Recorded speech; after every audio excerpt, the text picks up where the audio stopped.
देखो screw Jack आप लोगों ने जनरली देखा होगा कि स्क्रू जैक का काम क्या होता है कि किसी भी भार को उठाना। और इसका जो है मोस्टली जो यूज होता है वो गाड़ियों को उठाने में ही यूज किया जाता है। ठीक है, आप लोगों ने देखा होगा बस ट्रक या जीप या कोई भी चीज की व्हीकल हम जो है अगर देखते हैं, अगर उनका टायर चेंज करना होता है तो हम स्क्रू जैक का यूज करते हैं। ठीक है, तो जो आपका स्क्रू जैक होता है यस सर। उसको पेंच उत्थापन, ठीक है, या स्क्रू जैक बोलते हैं, दोनों चीजें बोलते हैं। ठीक है, इसके दो प्रकार आपको पढ़ने हैं। पहला है सरल स्क्रू जैक और दूसरा है व्यासांतरी स्क्रू जैक। अच्छा, सरल स्क्रू जैक में होता क्या है?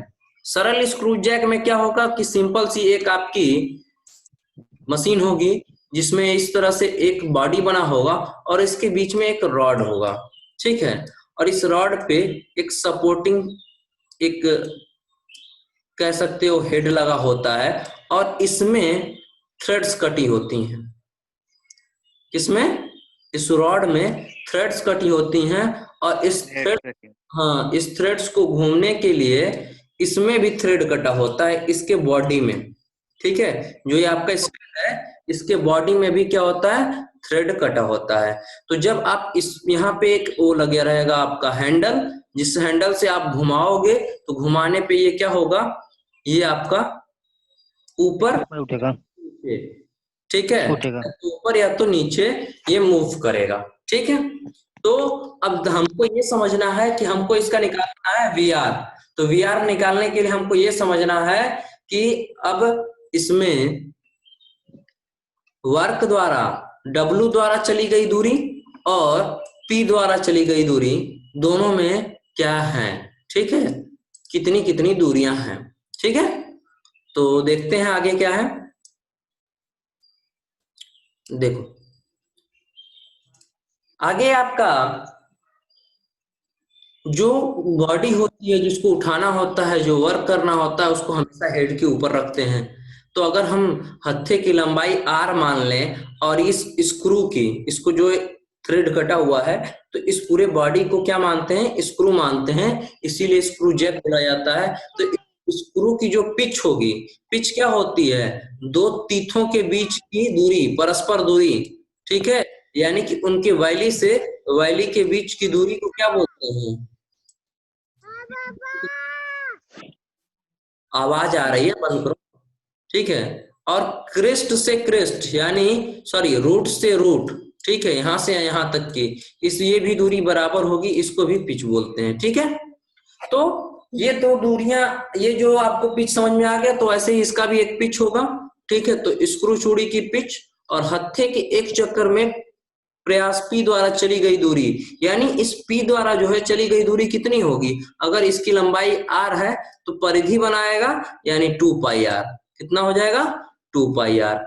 एक चक्कर में स्क्रू एक पिच ऊपर जाएगा। जब ये पूरा एक राउंड मारेगा तो ये जो पिच है ना, ये पिच इतनी ही दूरी वो ऊपर जाएगा। ठीक है, तो चली गई भार द्वारा चली गई दूरी कितनी हो जाएगी एक राउंड में? Small P. तो वी आर हम निकालेंगे तो क्या हो जाएगा? पी अपन डब्ल्यू, यानी 2 पाई आर अपन स्मॉल पी। ठीक है, आदर्श स्थिति में क्या होता है? इफिशियंसी जो है 1 हो जाती है, यानी 100% हो जाती है। तो उस कंडीशन में क्या हो जाएगा? M equal to V R और equal to 2 pi R upon P. ठीक है, जो चीजें मैंने आपको अभी समझाई हैं वो चीज देखो, डायग्राम सेम वैसे ही दे रखा है। डायग्राम में क्या दे रखा है? इस डायग्राम में ये सरल स्क्रू है, ये व्यासांतरी है, इसको अभी आपको नहीं देखना है। ठीक है, आपको व्यासांतरी नहीं देखना है, व्यासांतरी पे ध्यान न दीजिए। आपको ध्यान देना है इस पे, सरल स्क्रू जैक पे। तो मैंने क्या बोला था? एक बॉडी, एक ये स्क्रू, एक ये स्क्रू। ठीक है, ये आपका जो है हत्था हो गया, तो ये आर हो गया और इसके ऊपर हम डब्लू लगाते हैं। ठीक है, ठीक, तो ये आपका पूरा सिंपल स्क्रू जैक का जो है हमने निकाल लिया। क्या? देखो, अब ये आप सिंपल पढ़ रहे थे। अब व्यासांतरी में क्या है कि व्यासांतरी में भी नट की तरह, इसमें भी नट की तरह, नट जानते हो ना, नट और बोल्ट। एक होता है नट और होता है अच्छा। बोल्ट।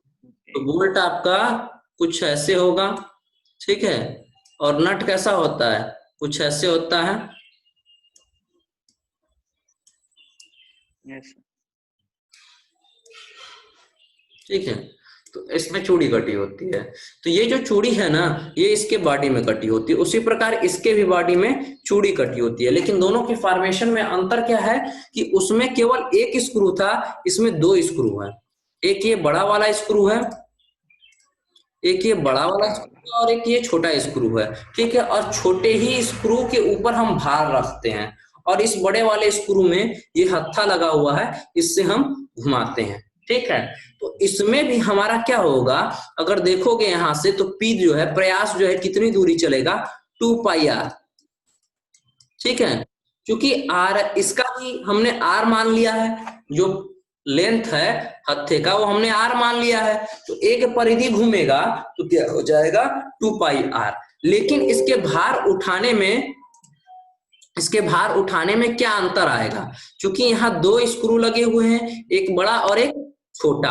तो देखो बड़ा क्या करेगा कि बड़े को जब हम घुमाएंगे ना, तो ये बड़ा वाला ऊपर जाएगा और छोटा वाला नीचे आएगा। ठीक है, क्योंकि क्योंकि दोनों के जो थ्रेड कटे हुए हैं, वो एक ही दिशा में है, देख रहे हो, जो एक्सटर्नल थ्रेड कटे हुए हैं दोनों के क्या हैं, एक ही दिशा में है। इस कारण क्या होगा कि ये अगर ऊपर जाएगा तो ये नीचे आएगा। ठीक है, ये चीज समझ में आई। तो क्या होगा, जी सर। अगर हम इस बड़े वाले का, जैसे ए का, हम अगर पिच मान लें कि पी ए, और ये जो बी वाला है इसका हम मान लें पी बी। ठीक है, तो डब्लू द्वारा चली गई दूरी कितनी हो जाएगी, हमारा ये तो ऊपर उठ रहा है, बड़ा वाला ऊपर उठ रहा है, लेकिन ये नीचे जा रहा है। और जब भी हम किसी चीज को घुमाएंगे स्क्रू को, तो अपने पिच के बराबर ही ऊपर उठता है। तो पिच के बराबर ऊपर उठेगा तो क्या हो जाएगा, बड़ी पिच कौन सी है, ए वाली, और छोटी पिच कौन सी है, बी वाली। तो ये दोनों माइनस हो जाएगा। तो ये आपका क्या हो जाएगा, कार्य द्वारा चली गई दूरी।